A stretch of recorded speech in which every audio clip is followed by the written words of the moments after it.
of those drought conditions, we just received an update in this morning from the United States Geological Survey Drought Monitor. And here's the latest. For us here across Southwest Florida, not much in the way of change. Really the only difference that I saw for our area, Sarasota County. Last week we did have some severe drought up there, but recent rainfall did take that down a notch. So now it's simply moderate drought across Sarasota County. But that moderate drought continues across DeSoto, Charlotte, Glades, into Hendry, also where severe drought has now crept into northeastern Hendry County. And we do still have those pockets of abnormally dry conditions for much of Lee County, as well as Naples down to Marco Island. Regardless of how you slice it, we need some extra rainfall. Yes, I know the wet weather a couple days ago definitely helped, but look at this. We're actually still going to wrap up the month of February in deficit.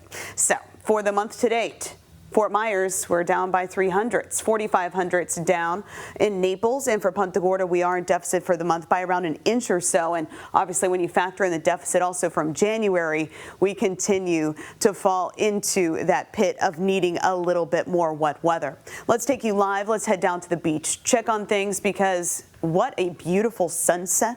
And it's all courtesy of more of that mid and upper level moisture that's starting to creep in. So that should make way for a gorgeous sunset coming up here in the next 10 minutes or so. That extra cloud cover, that extra moisture, all ahead of an approaching cold front, a cold front currently working its way through the southeast. So ahead of that front, warm winds continue to drive up those dew points and boost those temperatures.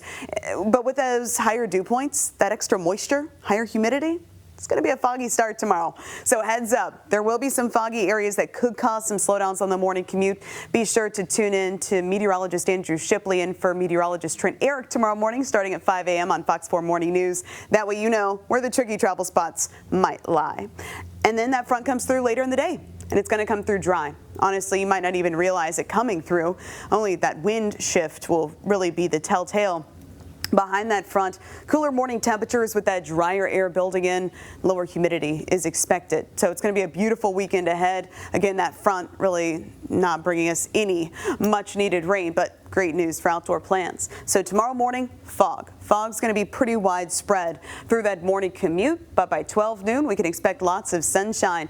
By the time that front reaches us here, it's going to be moisture starved. And I say that because not only will we not have rain, but at this point it doesn't even look like we'll see much in the way of cloud cover even as that front comes through. Winds will shift behind it, becoming more northerly, but making those Friday evening plans, you can expect clear skies and tranquil conditions. As for those foggy spots, so here we go, 5 a.m. snapshot. That's when that fog is starting to work its way into central Florida, creeping into DeSoto and across Port Charlotte, and then kind of overspreading southwest Florida right in time for the heart of the commute.